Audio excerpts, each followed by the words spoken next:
Bonjour à toutes et à tous, bienvenue au Draguignan Gaming Festival, bienvenue aux passionnés de jeux vidéo, aux passionnés du monde du numérique et aux curieux de l'univers e-sport. En effet, notre conférence, ou plutôt table ronde, va parler du sujet de la diversité au sein de l'e-sport et de ses évolutions. Je suis très heureuse d'être avec vous aujourd'hui et puis je suis très bien accompagnée. J'ai à ma gauche ou à votre droite David Combarieux, qui est le président de l'association Andy Gamers et cofondateur de HitClick. Et à ma droite, alors, du coup, j'avais Mathias Davy normalement, qui était donc le président de la mission locale de la d'Aix-en-Provence. mission locale Voilà. d'Aix-en-Provence et qui a créé la Gaming House de l'insertion l'insertion. Aix-en-Provence. Voilà, du très coup, bien. moi je suis Corentin Ferrière et je m'occupe de son développement du coup. Voilà. Parfait, enchanté. Donc, moi-même, je suis Audrey Proto, je suis médiatrice numérique au sein de l'association Mode 83, mais je suis également streameuse. Donc, je suis plutôt très bien immergée au cœur du monde digital et j'explore beaucoup, j'ai tendance à beaucoup connaître ce qui se passe un peu donc, dans les échanges entre la technologie et la société. Et en tant que streameuse, je suis beaucoup dans l'univers aussi du jeu vidéo, qui est un espace d'ailleurs au fil des années qui a très bien évolué, vraiment fortement évolué d'ailleurs. Donc aujourd'hui, on se penche sur un aspect particulièrement captivant de cet univers, c'est donc la diversité dans l'e-sport. Donc ce n'est plus un secret que l'e-sport ne se limite plus à une niche, mais devient une scène mondiale qui accueille des talents de tout horizon. Des joueurs aux styles de jeux variés, des créateurs de contenu aux influenceurs, tous contribuent à tisser la richesse de ce tissu social qu'est l'e-sport. Au cours donc de cette table ronde, nous allons explorer les évolutions significatives qui redéfinissent le paysage de l'e-sport sous l'angle de la diversité. Nous allons discuter des avancées notables, des défis à surmonter, des opportunités à saisir pour que l'espace du jeu vidéo reflète véritablement la diversité de notre monde connecté. Voici donc, bienvenue à tous. Merci beaucoup, c'était cette introduction.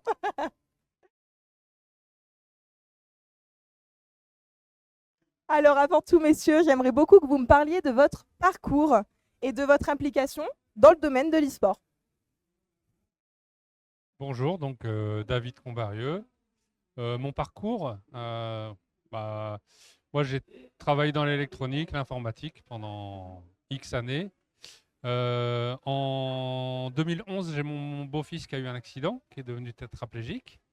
Et on va dire quelques années après l'accident, vers 2014-2015, il a commencé à me demander clairement de l'aider à jouer sur sa PlayStation, puisqu'en fait, il a perdu la mobilité au niveau des doigts, et donc il ne pouvait pas utiliser les manettes. Donc on va dire que d'un besoin familial est sorti un projet aujourd'hui qui a pris pas mal d'ampleur, avec deux structures, une association et une entreprise. Superbe. Voilà, Donc votre association, ça fait 6 ans que je fais quasiment plus que ça. D'accord. Il me semble que c'est 2017, Andy Gamers. Ouais, le projet, on l'a lancé en 2017 et on a créé la structure en 2019. D'accord. Il me semble en plus que vous n'avez pas protégé le nom Andy Gamers, d'après ce que j'ai compris, pour que tout le monde puisse se l'approprier. Oui, on a donné le nom à l'association, c'est l'association Andy Gamers. Mais effectivement, je n'ai pas voulu donner le nom à une entreprise parce que le nom était déjà un petit peu utilisé. D'accord. En France, parce que le terme Andy Gamer, c'est quand même très français. Les pays anglo-saxons n'utilisent pas ce mot-là. Mais j'ai préféré le laisser sur une structure associative. D'accord, très bien. Merci pour votre présentation. À vous. Moi j'ai commencé très tôt, génération Game Boy, PlayStation, et dès que l'ordinateur est sorti, j'ai commencé à jouer à CS. Donc là c'est aux alentours de mes 13-14 ans. Je suis rentré dans une structure qui s'appelait à l'époque Electronic Skills, sur lesquelles on a fait top 10, c'est l'amateur série France. Ensuite, je suis rentré, j'ai découvert League of Legends, du coup, le fameux, et je suis rentré dans une structure qui s'appelait Synergy à l'époque, sur laquelle on a tout construit. C'était une grosse structure qui jouait sur Call of Duty, FIFA en Top FR et Top Europe. Et nous, on a commencé à créer du coup toute la partie League of Legends. Suite à ça, le temps des études. On a fait un break de 5 ans pour pousser les études. Et depuis peu, là, j'ai lancé mon activité du coup en conseil, en accompagnement, conseil, gaming et e-sport. Et du coup, je travaille à la mission locale d'Aix-en-Provence pour développer la gaming house de l'insertion qui a ouverte il y a un peu plus d'un an maintenant. D'accord. Ah oui, c'est tout récent. C'est vrai qu'il y avait l'impression que c'était déjà bien en place, C'est bien en mais c'est place. encore très récent. C'est bien en place, mais ouais, elle n'a qu'un an. Elle n'a qu'un Ah an. oui, Et donc on vous avez fait énormément de choses en un très an, peu de temps. en un an déjà. Ouais, D'accord. exactement. Formidable. Exactement. Ouais, du coup, par rapport à la Gaming House de l'insertion, à l'heure actuelle, je sais que vous avez prévu de l'étendre. Où ça en est? Alors là, aujourd'hui, au sein de la Gaming House de l'insertion à Aix, donc en effet, on va l'étendre. Donc c'est-à-dire que le modèle est affilié sous le nom de Gaming House de l'insertion. L'objectif, c'est qu'il y en ait de plus en plus dans plusieurs villes qui s'ouvrent. Donc là, il y a Carcassonne qui va ouvrir prochainement. Donc on Ok. est sur la deuxième officielle et il y en a plusieurs qui vont ouvrir sur 2024. Donc ça, c'est pour l'ouverture de plusieurs Gaming House de l'insertion. Au sein de la Gaming House, ce qu'on appelle nous la Jeans, du coup, il y a plusieurs volets en fait. Il y a vraiment un volet de développement de compétences à travers du coup le gaming, le numérique et l'e-sport.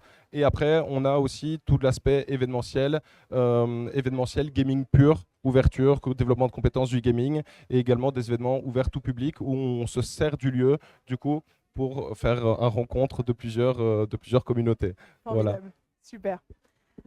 Alors du coup, par rapport à l'e-sport, est-ce que vous, par rapport à votre association, par rapport à Handy Gamers, ce que vous créez aide ces joueurs à pouvoir atteindre le domaine de l'e-sport?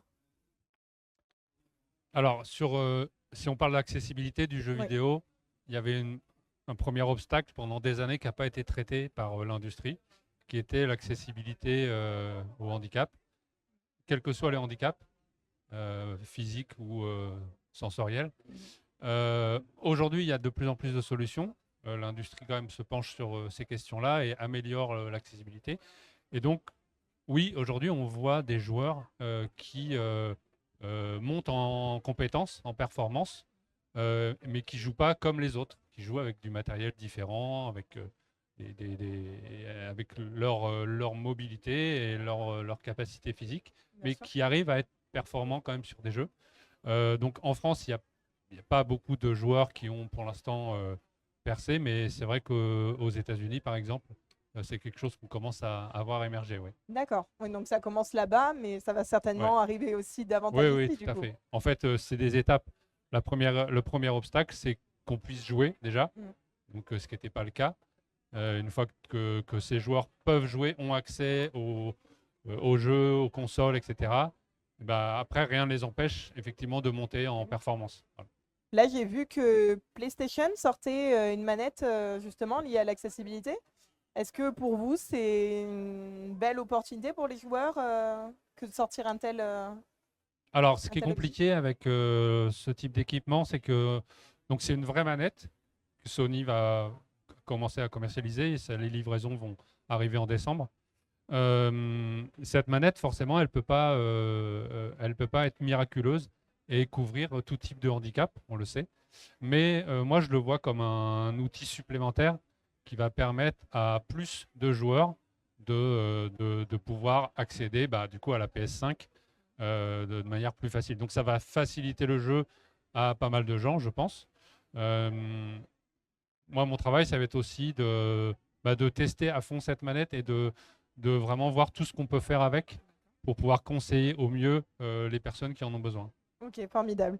Donc là, à l'heure actuelle, il y a PlayStation, mais il y en a d'autres qui ont déjà sorti des manettes similaires?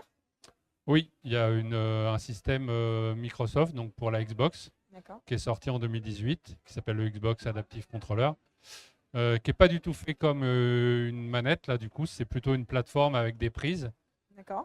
sur laquelle on peut connecter des accessoires, donc des joysticks, des boutons, et donc on peut se faire un setup de jeu totalement personnalisé. Ah oui, Donc ça, formidable. c'est vraiment un parti pris différent qui avait été fait par Microsoft.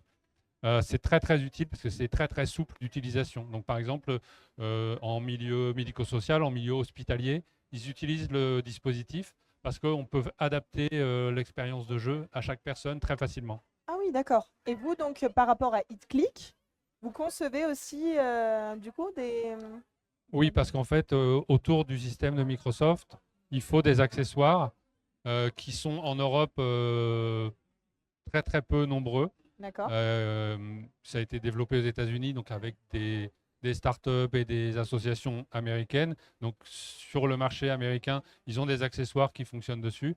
En Europe, il n'y avait pas grand-chose. Donc c'est vrai que du coup, avec HitClick, on s'est concentré aussi sur ces besoins-là pour proposer des périphériques qui sont compatibles. Formidable.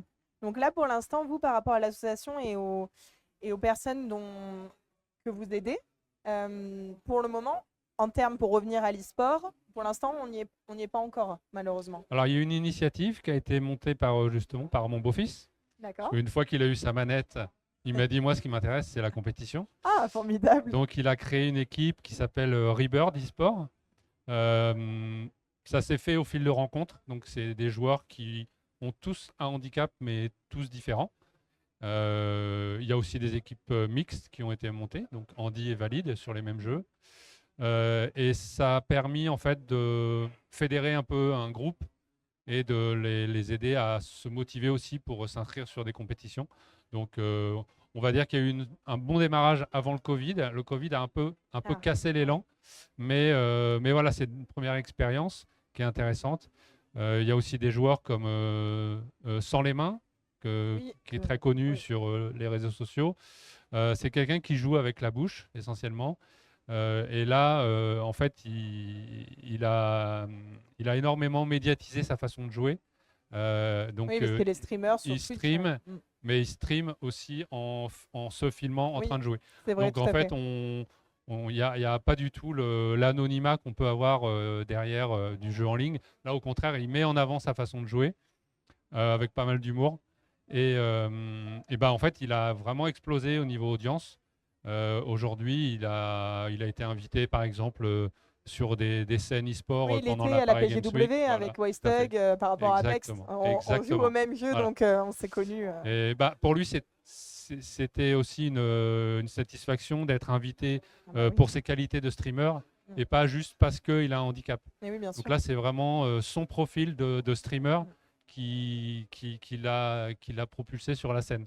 Donc c'est vrai qu'il est très très fier et il peut c'est la preuve que le jeu vidéo, en fait, il est vraiment ouvert à tout le monde. Et ça, c'est Ouais, magnifique. c'est ce que je disais tout à l'heure, c'est qu'une fois qu'on a le bon matériel et qu'on est performant, bah on peut être compétitif, on peut streamer et on peut monter en niveau. Ça reste accessible à tous, c'est ça qui est formidable.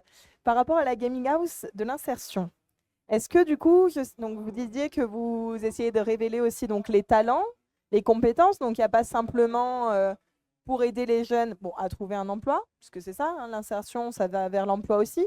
Mais est-ce que du coup, il y a cet aspect e-sport au sein de la gaming house? Ça arrive. Donc là, on a initié depuis le mois d'octobre en fait des journées types. Donc la première étape en fait, c'était de créer du lien entre tous les habitués de la gaming house, parce qu'en fait ils intègrent la gaming house selon les ateliers qui viennent. Donc généralement c'est des cycles de 15 jours sur lesquels il y a 6 personnes qui viennent au sein de la gaming house suivre des ateliers. Mais donc toutes ces personnes-là se voient pendant 15 jours et après généralement perdent un peu le contact, etc. Donc là on est reparti de ça pour créer des journées types. Donc il y a eu des journées du genre trouve tes mates. Donc là l'idée c'était tout simplement de venir, d'échanger, trouver des copains de jeu. On a créé des tournois aussi, le meilleur duo, toujours pour favoriser. Donc là on essaie aussi de faire de l'inclusion sociale. Donc c'est l'idée de venir jouer avec son grand frère, avec sa petite sœur, avec son papa, sa maman. Bon, les parents ça reste toujours encore un petit peu compliqué. Et là, le troisième pan qui arrive pour 2024, c'est on a l'ambition d'ouvrir une académie, donc ouverture d'équipe.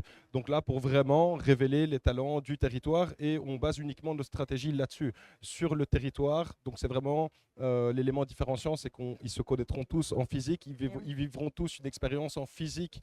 Donc on va travailler sur la cohésion, sur la motivation, sur l'amitié, sur toutes ces belles valeurs qu'on aime dans les jeux vidéo. Et on espère pouvoir comme ça créer non pas spécialement des talents individuels, mais une équipe qui sortirait peut-être de nulle part, un peu à la coup Tigers, et qui se dirait, voilà, on a vraiment développé une relation particulière parce qu'on s'apprécie, on s'aime et on est des frères, quoi, des frères ou des sœurs. Donc l'idée 2024, c'est l'objectif de lancer un peu de la compétition au sein de la gaming house. On verra ce qu'on arrivera à faire, parce qu'en se basant uniquement sur le territoire, du coup, on se prive de talents de la France qui voudraient rejoindre le projet. Mais on est convaincu, on a déjà quelques pépites dans les tuyaux, donc on espère que ça va sortir bien pour 2024. Magnifique. Ouais, très Je suis bien. très heureuse d'entendre tout ça, c'est formidable. Peut-être que pour l'instant, comme vous dites, vous allez rester sur des personnes ici, mais peut-être que vous ouvrirez à d'autres personnes plus tard. C'est cette évolution dont on parle. Mais en fait, ce qui est important pour la mission locale, c'est on s'adresse aux jeunes du territoire. Oui, donc en Donc fait, du coup, ce sera toujours associé à la jeunesse du territoire. ça sera le Et défi des autres missions locales de exactement, reproduire et de permettre à tous. exactement. Peut-être qu'après, vous pourrez faire des compétitions e-sport entre les missions locales. Il y a des idées comme ça qui peuvent arriver, Ça mais serait oui, génial. ouais, ce serait incroyable. Tous les jeunes de mission locale pourraient s'affronter les uns contre les autres et ouais, ça fait vite des compétitions. Après, bon, maintenant, il faut voir en fonction des jeux avec les éditeurs comment on peut s'arranger ou pas pour essayer de faire quelque chose de bien. Mais dans l'idée, ouais, ce serait incroyable. Ce serait incroyable de se lancer sa compétition, son circuit de compétition au sein des missions locales avec toutes les gaming houses qui vont popper un peu partout en France du coup. Ah, c'est fabuleux comme projet. On m'entend toujours? Ah ok, il faut me baisser. J'ai l'impression de plus m'entendre. Alors, du coup, j'ai votre parcours, j'ai votre implication. Euh, donc, je pense qu'on a un petit peu aussi parlé à peu près des défis. Quel défi? Ah oui, voilà, là je m'entends. Quel défi vous avez l'impression là maintenant, à présent, qu'il va falloir surmonter? Parce que du coup, on commence à avoir les moyens. Mais quel défi vous avez l'impression qu'il va falloir surmonter? Ouais, à mon niveau, les défis, ça reste les mêmes qu'au début.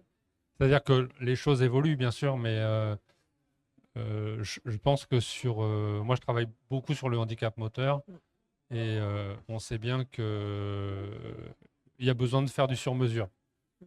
Donc, en fait, le défi, c'est de continuer à développer ce qu'on fait en optimisant pour être capable de proposer des solutions matérielles qui restent personnalisées à chaque personne, mais sans que ça devienne une charge de travail énorme. C'est-à-dire qu'en fait, en gros, si vous voulez, chaque année, j'ai plus de demandes que l'année d'avant. Les demandes ne font que augmenter au fur et à mesure où les gens nous découvrent et nous connaissent. Donc, on ne peut pas traiter tous les projets en sur-mesure totale.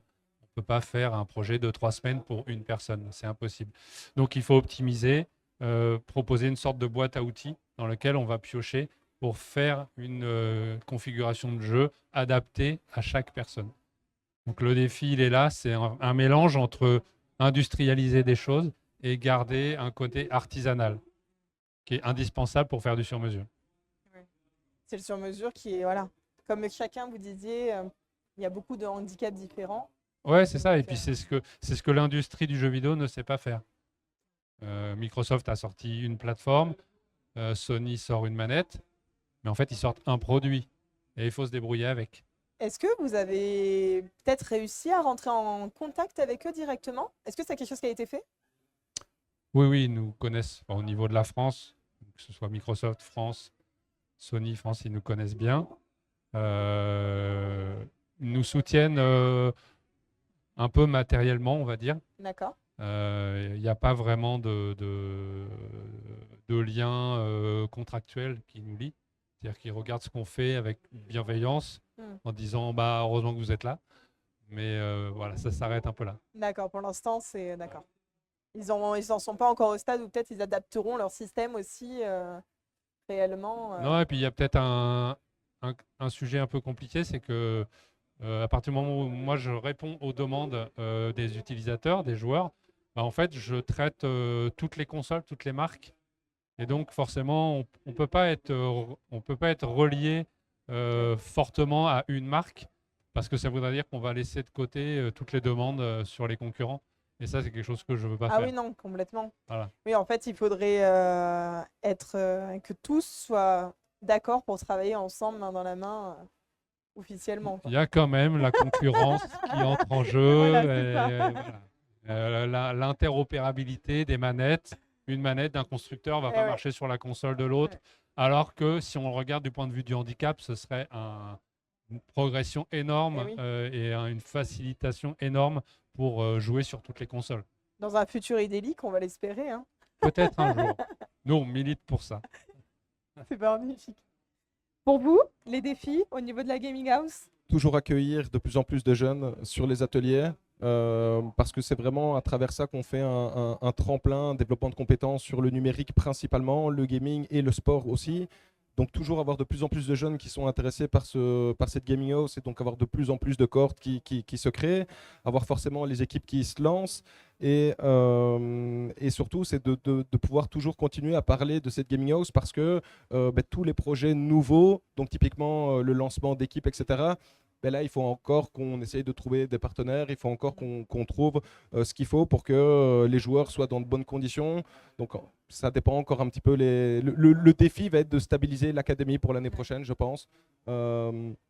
Si on arrive à faire ça, après, on sera vraiment inséré dans le circuit compétitif, du coup, en fonction des jeux choisis, et ce sera vraiment la suite logique du projet qu'on initie là sur cette fin d'année. D'accord. Au niveau de la ville de Aix-en-Provence, ils sont à vos côtés? Ils sont à nos côtés, en effet.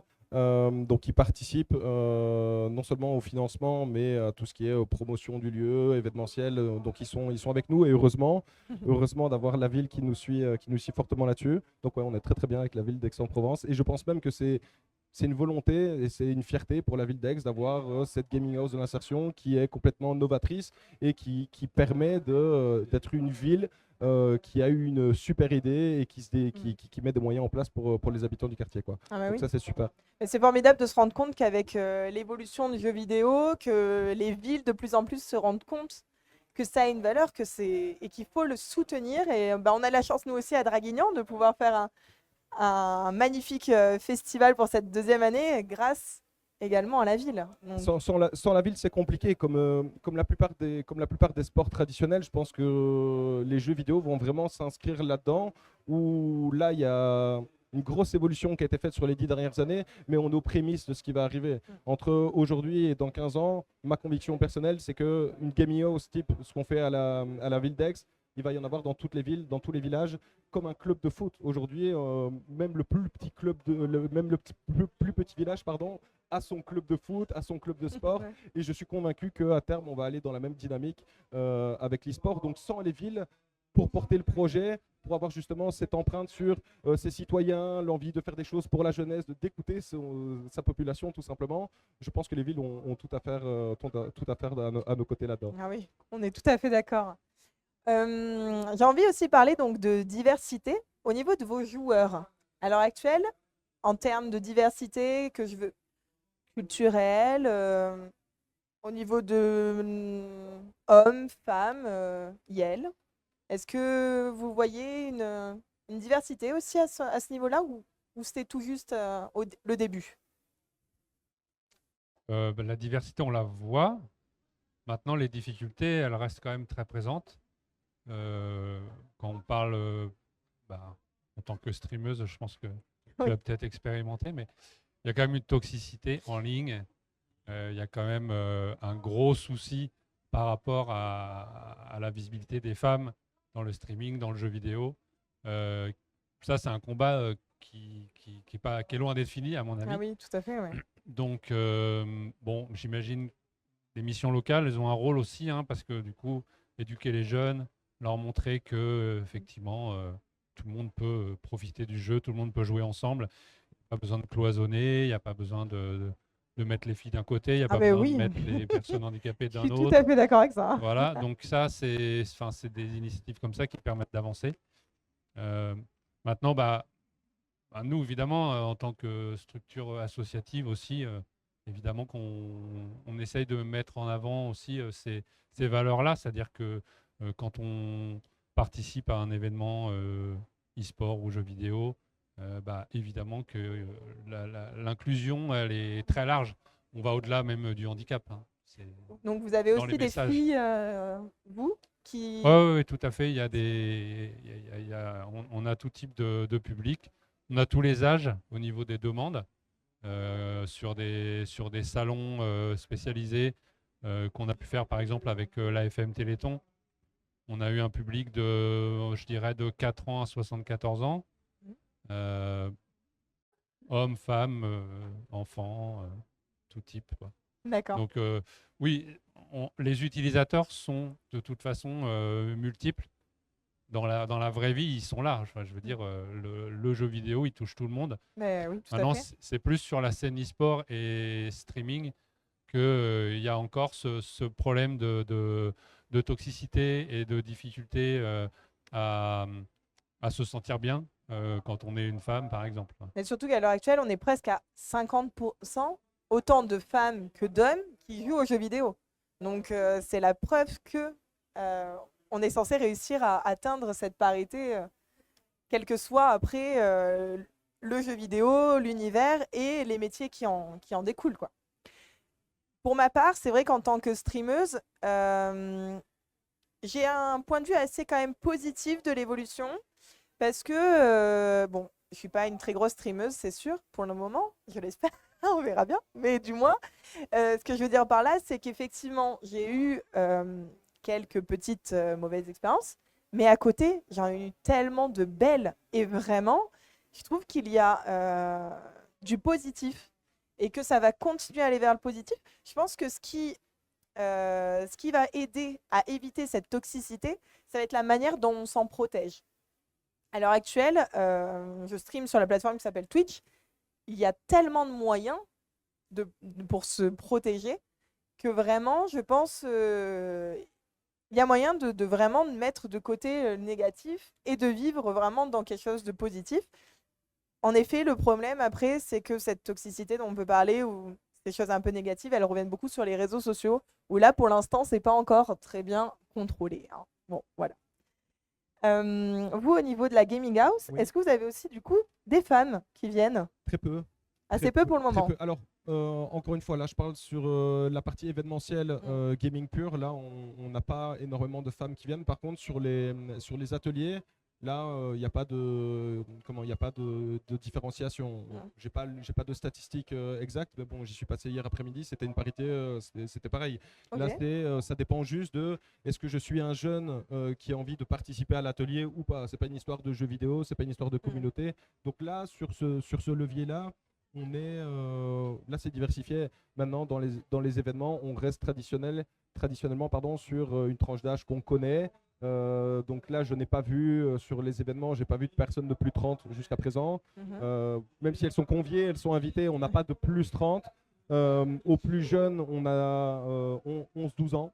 11-12 ans, les premiers enfants qui viennent jouer à la Gaming House. Donc on est sur un bon 12-30. Et en termes de femmes, c'est encore faible. Mais par contre, toutes les femmes qui étaient présentes à la Gaming House se sont très bien senties. Elles ont été très bien insérées. Ça s'est très bien passé. Il n'y a pas de souci à ce niveau-là. Maintenant, c'est vrai que ça doit évoluer fortement parce que même si ça évolue, moi je trouve que ça évolue pas assez vite par rapport au temps qui passe. J'ai l'impression que les évolutions en 10 ans ont été minimes en fait et que on va vers du beaucoup mieux. Il n'y a pas à dire, mais il serait temps qu'on franchisse ce cap de beaucoup mieux en fait. Ouais. Parce que là, comme tu l'as dit, j'ai le sentiment qu'on a des moyens pour se protéger, on a des moyens pour faire comme si tout allait bien. Mais c'est pas ça l'objectif, c'est pas de faire comme si tout allait bien. L'objectif, c'est que tout aille bien. Oui, en fait. c'est ça. Et quand on arrivera à ce levier-là, je pense qu'on aura réussi quelque chose de très grand, quoi. Donc diversité, oui. Maintenant, on peut encore faire beaucoup, beaucoup, beaucoup, beaucoup mieux, quoi. Donc là, vous parliez, vous, qu'au niveau de votre communication, quand vous allez sur les stands, vous en faites. Au niveau de la Gaming House, est-ce que pareil, il y a une sorte d'invitation à tous de quand même venir au moins. Alors, peut-être côté insertion, puisque c'est les jeunes qui sont visés, c'est 16-30 ans, il me Là, semble. c'est 16-25 ans. 16-25. 16-25 ans, donc sans situation professionnelle actuelle. Voilà. Donc pas en études ni en job. Et donc là, il suffit de s'inscrire à la mission locale. Et là, tous ces jeunes-là ont accès du coup au parcours à la mission au sein de la Gaming House, pardon. Pour vos événements, tout le monde peut venir. Oui et Entre non. guillemets. Dans le sens où on a 6 PC, on a 2 consoles, on a 50. On a un lieu de 100 mètres carrés, mais on a 50-60 mètres carrés qui sont exploitables pour jouer. Donc forcément, là pour le moment, on est sur de l'invitation. Et donc après, ce qui est super, par contre, c'est de voir que chaque fois, il y a un copain qui ramène un copain. D'accord. Donc le fichier grossit très très vite. Mais par contre, en termes de fréquentation, au-delà de 20-25 personnes en simultané, ça devient compliqué. Oui. Parce que on va diminuer du coup l'expérience de ceux qui viennent. Et avoir du monde pour avoir du monde, c'est pas l'objectif non plus. C'est vraiment l'idée d'avoir une expérience avant tout. D'accord, très bien. Je jette un petit coup d'œil parce que j'ai l'impression qu'en fait, on a réussi à traiter beaucoup de mes questions, les unes avec les autres. Vous diriez que l'avenir de l'e-sport et de la diversité, du moins dans l'e-sport, elle augure du bon. Quel est votre ressenti sur le futur? Pour moi, ça rejoint un peu ce que j'ai dit tout à l'heure. Là, pour moi, on a fait beaucoup sur ces 10-15 dernières années, mais pour moi, c'est les prémices de ce qu'on va faire maintenant. La phase exponentielle pour moi de l'e-sport va seulement arriver. Et ce qui existait aujourd'hui n'existera certainement plus demain. Et c'est là peut-être toute la difficulté de la période qu'on vit dans le monde du jeu vidéo et de l'e-sport. C'est que pour moi, le modèle actuel / ancien est dépassé. Et du coup, on est dans cette transition où il faut que ça se réinvente un petit peu. Et du coup, c'est là où on va ouvrir la porte pour la suite. Est-ce qu'on espère une accélération aussi? Exactement. On peut noter certaines associations comme Women in Game, Oui. qui font un super boulot voilà, pour protéger, promouvoir, faire connaître les joueuses dans l'e-sport. Après, je dirais aussi qu'il y a un rapprochement de plus en plus entre sport et e-sport. C'est un peu un phénomène un peu à la mode, mais qui est pas mal au niveau des leviers que ça peut amener. On va calquer en fait les valeurs du sport sur l'e-sport. Donc ça, c'est intéressant. Mais en fait, si on regarde ça, on voit aussi que dans le sport traditionnel, la visibilité des sports féminins, par exemple, pose encore problème. Et pourtant, ça fait quelques décennies que ça existe. Donc on se dit que voilà, dans l'e-sport, je pense que les défis, on les voit.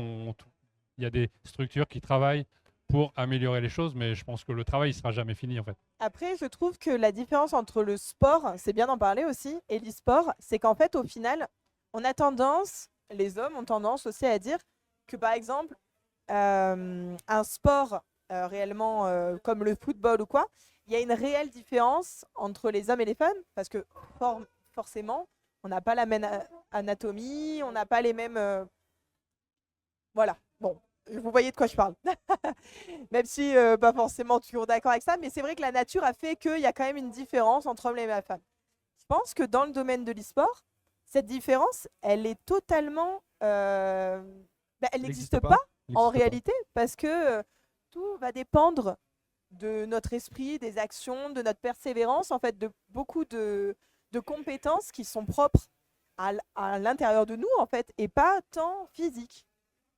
Je pense qu'elle est là, réelle, la différence entre le sport et l'e-sport, je suis d'accord. En qui fait, va permettre une réelle diversité. Ouais. Toutes les associations qui militent pour l'inclusion dans l'e-sport vont dans ce sens. Alors que l'objectif, c'est que qu'on soit une femme, qu'on ait un handicap, qu'on puisse jouer dans les mêmes équipes et s'insérer sur les circuits standards e-sport. Donc ça, c'est vraiment l'objectif de tout le monde. Maintenant, il y a aussi des expériences à côté. J'avais entendu par exemple des récits de tournois e-sport purement féminins qui avaient été des succès incroyables parce qu'en fait, il y avait un sentiment de sécurité des joueuses de s'inscrire sur ce tournoi-là. Oui. Donc, évidemment, il ne faut pas militer pour séparer les filles et les garçons. Je pense qu'il faut rester Mais ensemble. Sur le domaine du handicap aussi, je le vois, il y a des initiatives qui sont clairement destinées au public handicapé. Et ces initiatives ont aussi du succès. Donc, je pense que tous les modèles peuvent exister à partir du moment où il y a un public qui répond derrière, en fait. Ouais, je pense que ça peut être très positif et être un domaine où finalement on arriverait à être tous ensemble. Ouais, je pense qu'il y a beaucoup d'expériences encore à faire et de faire émerger peut-être des nouveaux modes de jeu, quoi. Il y a- Là-dessus, moi, je ne sais pas ce que pensent forcément les joueuses qui se lancent dans la ligue féminine, etc., qui participent à ces tournois-là, mais je rejoins un peu ton avis, où pour moi, normalement, dans le monde du jeu vidéo, il ne devrait pas avoir d'équipe mixte, en fait. Une femme ou un homme peuvent jouer ensemble, ils ont les mêmes compétences. Si on s'attarde sur le sport d'un point de vue musculaire, etc., on peut commencer à Oui, chipoter c'est si on ce veut. dont on parlait tout à l'heure. Là-dessus, il n'y a pas de c'est ça. souci. Mais dans le monde du jeu vidéo et de l'e-sport, pour moi, c'est pas sur la compétence en fait que ça va jouer. Le problème pour moi n'est pas là. Le problème est plus dans la gestion d'une équipe mixte. Et donc là, pour avoir déjà échangé avec plusieurs joueurs à des niveaux de ligue relativement importants, c'est surtout ça. Et bon, pour avoir fréquenté pas mal d'associations et voir comment ça se passe dans les équipes aussi, c'est toujours compliqué. Déjà, quand on a une femme qui vient jouer avec 4 hommes, déjà, c'est parce que généralement la tendance elle est comme ça. C'est si on a une femme qui vient jouer avec des hommes, si on va en avoir une ou deux, donc déjà l'équilibre n'est pas bien respecté, donc déjà ça commence mal. Généralement, il y a de temps en temps toujours une petite histoire d'amour qui peut arriver, des choses comme ça. Et après, c'est ennuyant en fait pour la gestion des équipes. Et donc moi j'ai eu beaucoup d'hommes qui, et je partage pas le point de vue pour le coup, mais qui trouvent ça plus simple à gérer de faire une ligue femme, une ligue homme. Au moins on est séparés. Et alors c'est pas un choix de compétence là, c'est un choix de gestion, c'est un choix d'organisation, mais c'est pas lié à la compétence. Et là-dessus je trouve ça dommage. Ouais, c'est vrai. Moi, je pense que c'est vraiment un milieu dans lequel on devrait pouvoir être Je sur de pense la aussi, mixité. peut-être le problème, c'est quand c'est des hommes qui décident qu'il faut faire une ligue féminine. Je pense que si c'est des femmes qui l'organisent, on On peut a dire, toujours ce bah ok, problème. elles y trouvent leur compte et elles trouvent qu'il y a un avantage, etc. Mais si c'est des hommes qui le font, c'est vrai que c'est discutable. Et pour en rester sur ce que tu as dit, on essaie de calquer les modèles du sport par rapport à l'e-sport. Ça va être la même chose par rapport au modèle du business pour lancer le business dans l'e-sport. Si on reproduit tout à l'identique, on va se retrouver au même problème qu'on a dans les industries classiques, dans le sport classique. Et typiquement, ce que tu viens de dire est totalement vrai. Si c'est un homme qui décide à la place d'une femme ce qu'on va mettre en place pour elle, moi perso, ça me pose problème, quoi. Récemment, je regardais justement donc une conférence sur la diversité aussi au sein même, donc dans le monde du jeu vidéo et au sein même des entreprises, où en fait, encore à l'heure actuelle, malheureusement, les femmes osent peu prendre des postes en fait, plus haut gradés. Mais donc, c'est vrai qu'il y a des vraies actions encore à mener par rapport à ça. Là, vous disiez tout à l'heure, j'aimerais bien revenir sur les exemples de bonnes pratiques que vous disiez. Là, par exemple, quand vous faites des festivals, des choses comme ça, vous êtes très donc, pour l'inclusion. Quelles actions réelles vous mettez pour dire aux femmes ou à toute personne de culture différente, vous êtes les bienvenus? Alors il y a un hashtag TousGamer. Le hashtag TousGamer, il a commencé à être utilisé en 2018 quand j'ai commencé à discuter avec des gens comme Xbox, comme Capgame, etc. Et aujourd'hui, ce hashtag, il est assez transverse. C'est-à-dire qu'en fait, TousGamer, ça veut dire effectivement que tu aies un handicap, que tu sois une femme, que tu sois petit ou grand, vieux ou jeune. En fait, tu peux être gamer avant tout.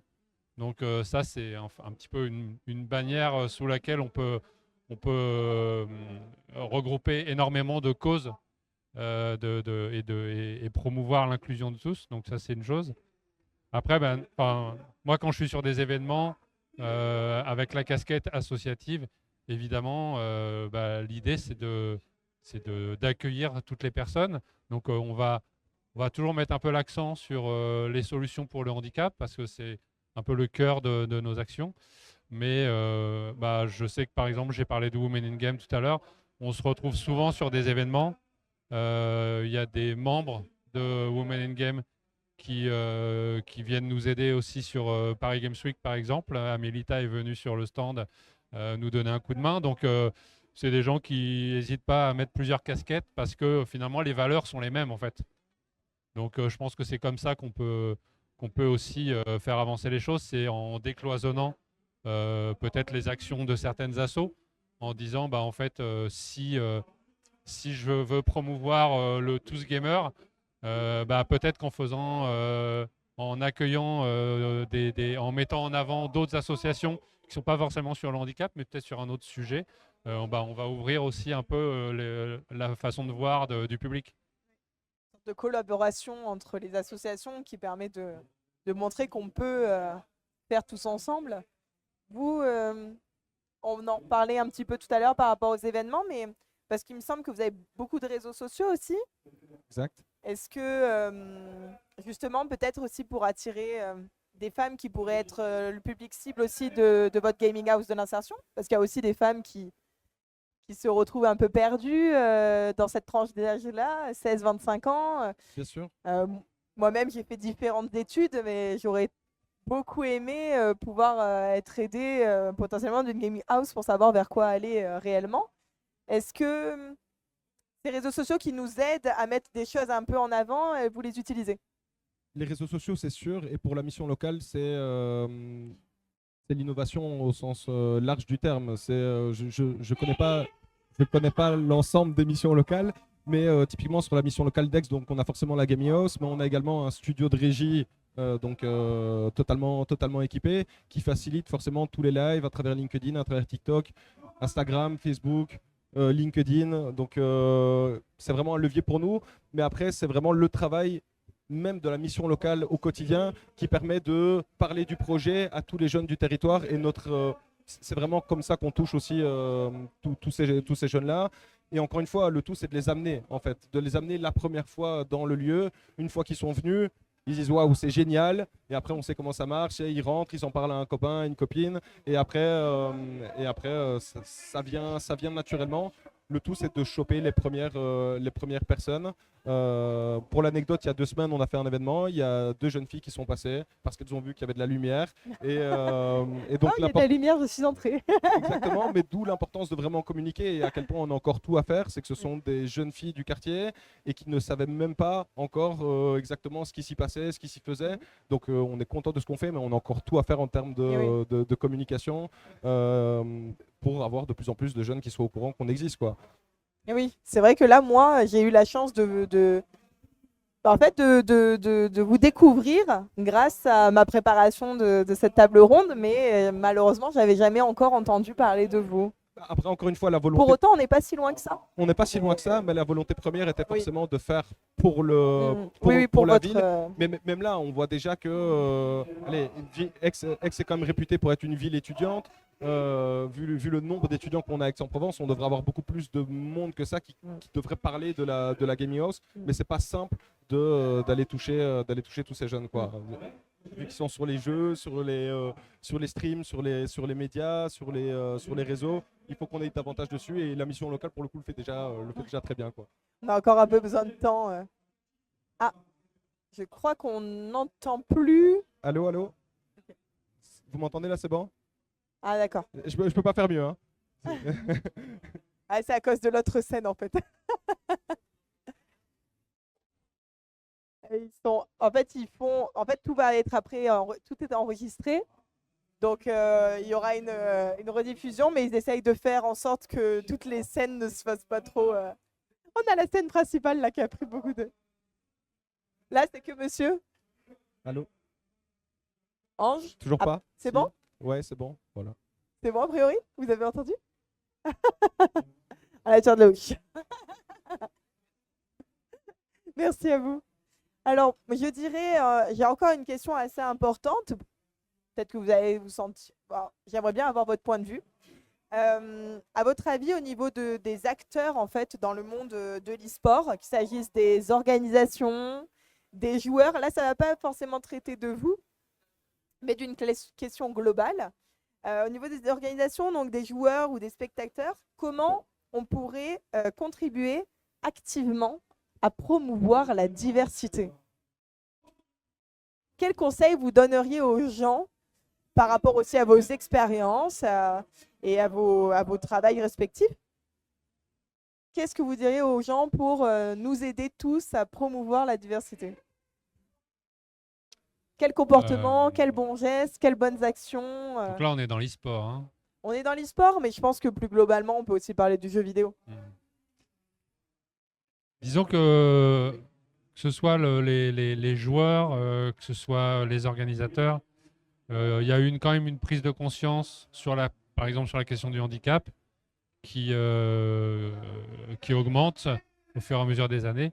Donc nous en 2019 par exemple, on avait cette fameuse équipe qu'on a commencé à emmener sur différents événements, les inscrire sur des concours.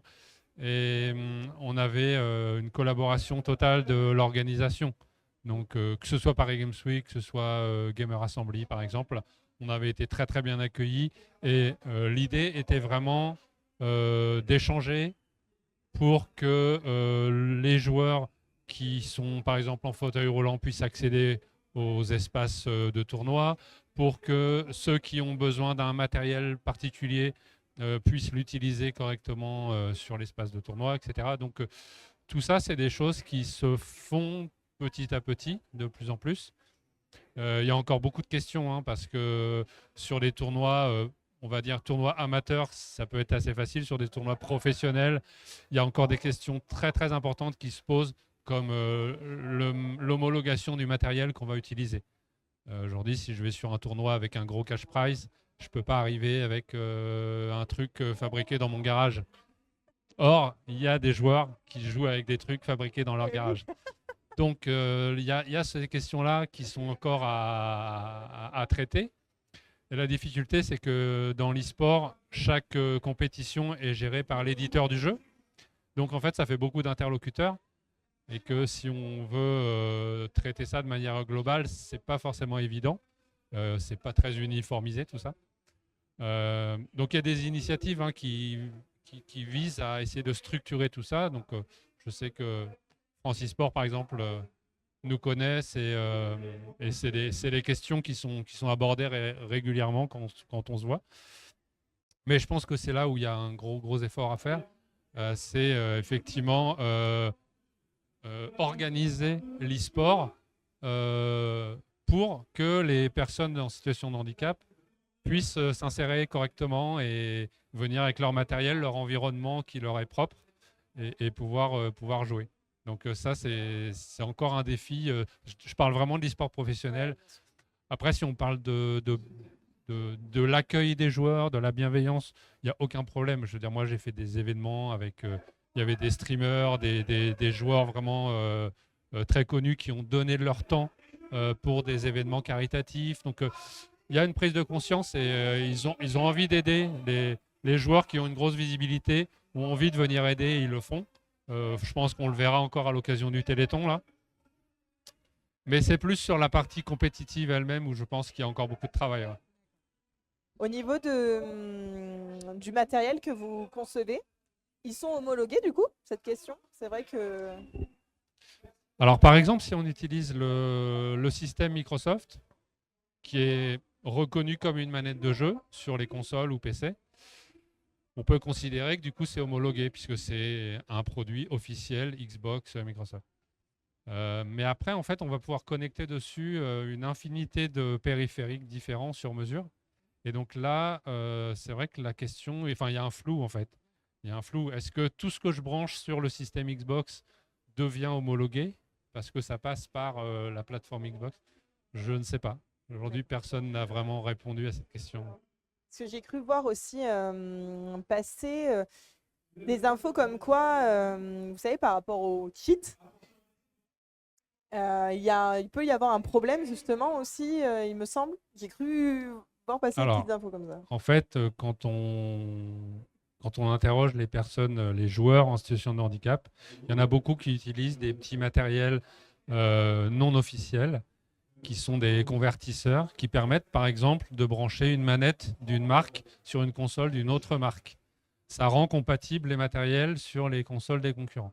Donc par exemple, imaginons un joueur qui a une manette PS4 qui peut jouer que avec cette manette-là parce que la morphologie lui convient. Mais en fait, avec ces adaptateurs, il va pouvoir jouer sur une console Xbox ou l'inverse. Or, ces matériels-là sont aussi connus pour pouvoir être programmés, optimiser des actions de jeu, faire du tir automatique sur les jeux de tir par exemple, ou optimiser la visée, etc. Et donc c'est considéré comme de la triche. Donc oui, il y a un problème aussi à ce niveau-là parce que c'est une réalité, ces matériels sont utilisés dans le domaine du handicap, mais ils sont réputés pour être des matériels de triche. Donc là aussi, il faudrait peut-être créer des versions de ces adaptateurs qui ne permettent pas de tricher et que ce soit du matériel autorisé. Mais là, on en est loin parce que c'est des fabricants qui sont en Chine, à Taïwan, qui importent le matériel sur le monde entier et ils n'ont pas du tout ces considérations-là, quoi. Oui, parce que j'avais même vu l'idée d'identifier chacun des joueurs qui utiliserait ce matériel. Est-ce qu'en fait, ça serait possible d'identifier, d'avoir comme un ID spécifique au joueur qui a besoin d'utiliser ce matériel-là? J'en perds mes piches.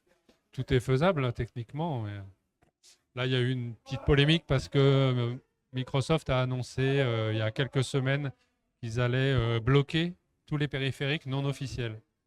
Donc, dans le domaine du handicap et de l'e-sport, enfin, des joueurs et de l'accessibilité au sens large, il y a eu un gros mouvement de panique parce que beaucoup de joueurs se sont dit mais moi j'utilise tel adaptateur, tel matériel, c'est pas officiel, donc ça va être bloqué, je ne pourrai plus jouer. Bon, en réalité, c'est un peu plus compliqué que ça parce que finalement, tous les tests qu'on a pu faire pour le moment, il n'y a pas de changement et les joueurs semblent continuer à jouer avec leur matériel. Mais clairement, ça, c'est un pas vers la lutte contre ces phénomènes de triche. Donc, je pense techniquement, il y a des choses qui sont possibles. Pourquoi pas identifier les joueurs et leur donner une sorte de clé d'utilisation spécifique parce qu'ils en ont code besoin. unique, Oui, peut-être. Seulement Pourquoi pas, utilisable par eux, quoi. ouais. Ouais. D'accord. Est-ce que vous vous rappelez de la question de départ? Les gros enjeux au niveau de la diversité, c'est ça? Oui. Euh, Au niveau des organisations, est-ce Moi, que je pense- vous auriez des actions? Je pense que le pro, pour le moment, a fait ce qu'il avait à faire. Donc toute la scène Top FR est en place. Les clubs sont structurés, ils ont du staff qui est compétent. Je pense que maintenant, c'est au milieu amateur de se développer davantage, mais pas parce qu'il existe en soi. Tout le monde le sait que le monde amateur représente peut-être 95% de la pratique en France. Mais il faut que ce soit réel maintenant. Il faut qu'on ait des vrais. Alors il y en a, hein, je ne veux pas cracher sur ce qui existe déjà, absolument pas, mais il en faut davantage. Davantage d'associations avec des personnes qui sont compétentes. Alors est-ce que c'est en associatif? Est-ce que ce sont des écoles? Est-ce que je ne connais pas, je sais pas le format, le bon format, mais je pense que tout ce problème de toxicité, d'exclusion ou d'inclusion va passer par l'encadrement. Et donc, qui dit encadrement dit ouverture de clubs, ouverture d'associations qui vont permettre à toute petite échelle d'avoir justement des coachs qui sont qualifiés, qui ont les compétences pour pouvoir encadrer humainement un joueur. Donc, pas seulement sur le plan du jeu, mais également sur le plan humain qui va le permettre de l'encadrer sur sa toxicité, sur sa bienveillance envers ses mates, sur l'exclusion, sur les insultes, sur tout ce qu'on connaît et qu'on n'aime pas dans le monde du jeu vidéo.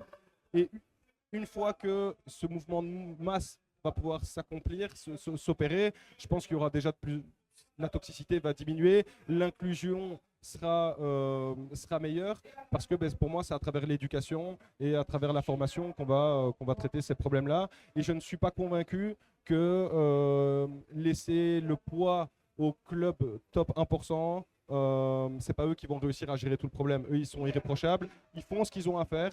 Il faut qu'il continue. Et là, je pense typiquement, ce qui était très bien, c'est la Carmine qu'il a initiée là, suite à un joueur qui a eu, un fan qui a eu un problème. Ils ont remis l'appel à l'aide, ils ont remis l'ouverture à la discussion, comme quoi justement les clubs ont cette obligation aussi d'écoute et d'être présents pour leurs fans.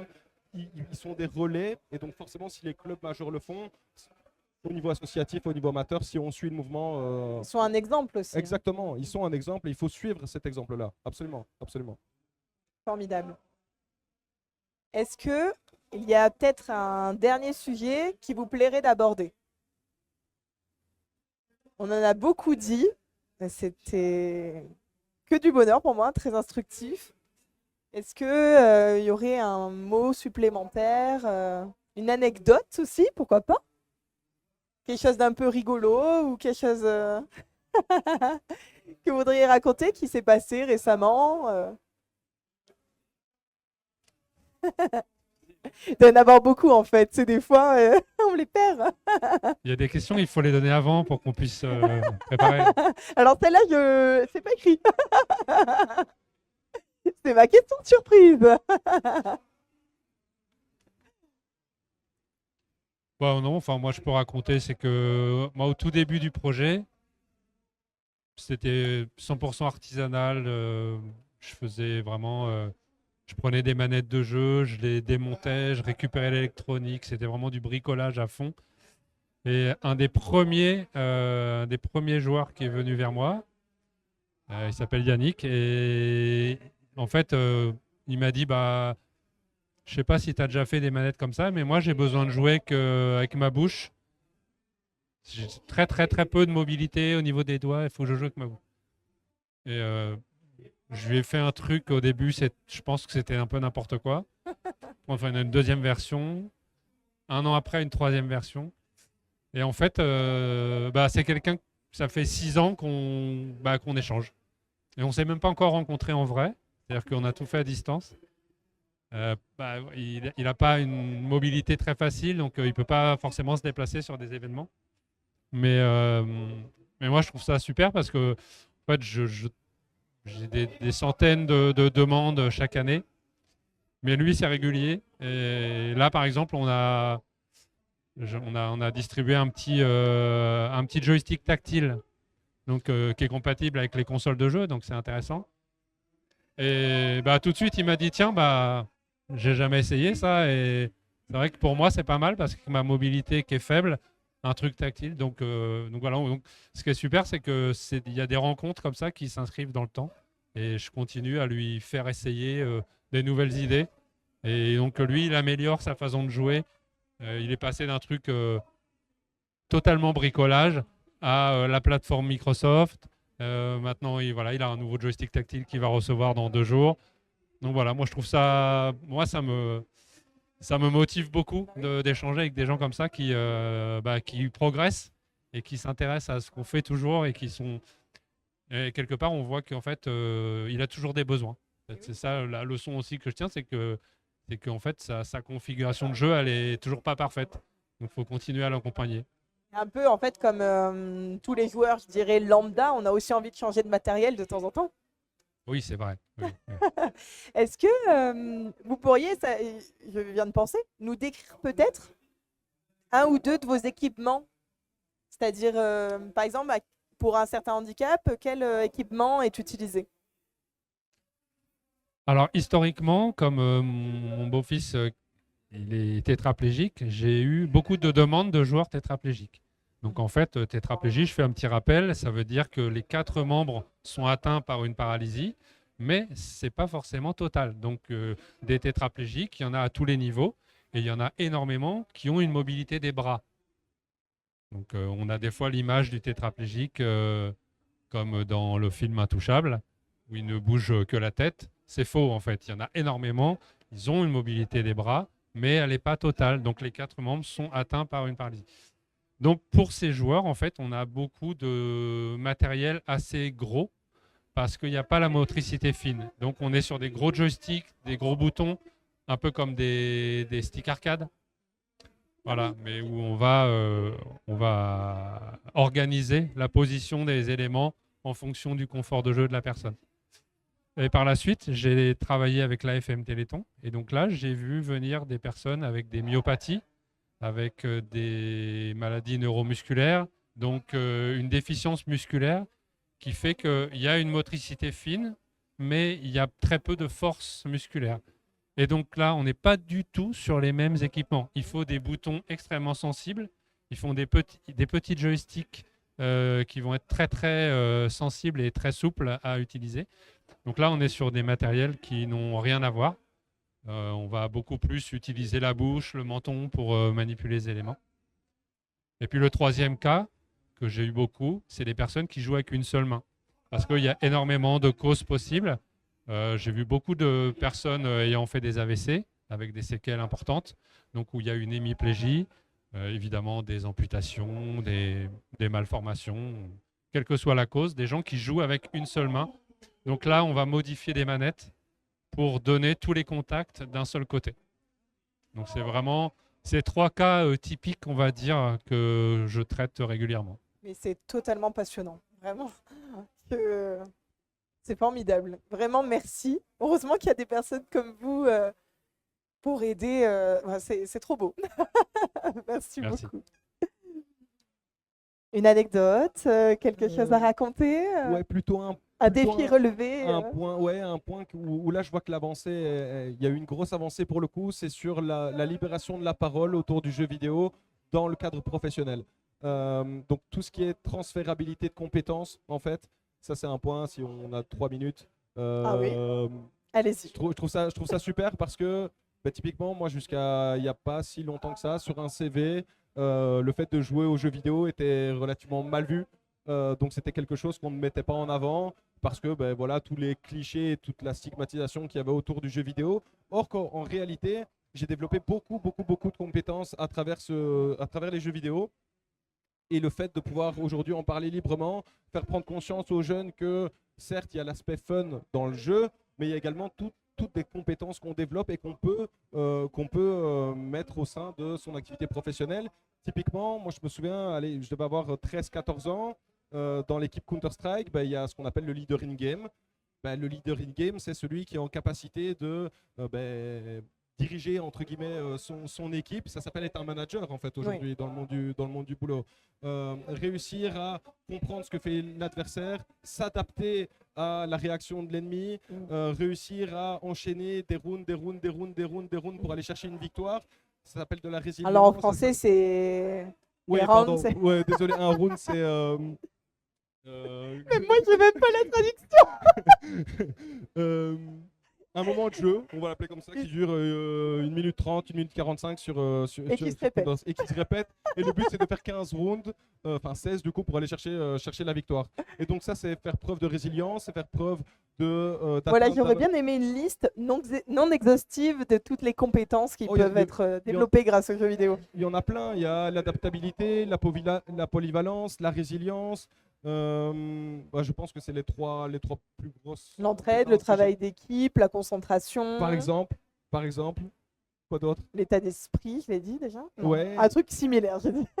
Donc en effet, je pense que c'est vraiment important aujourd'hui que on puisse se rendre compte qu'on développe ces compétences-là et qu'elles peuvent nous être utiles au-delà du jeu vidéo et ne plus avoir peur de mettre sur son CV qu'on est un fan de C'est jeux vrai. vidéo, qu'on est un gamer passionné, parce que je pense que les entreprises ont beaucoup attiré justement des profils gamers et ça devrait plutôt être un point bonus en fait de le noter sur le CV qu'autre chose quoi. En général, tous les joueurs de jeux vidéo à l'heure actuelle prennent des douches, hein.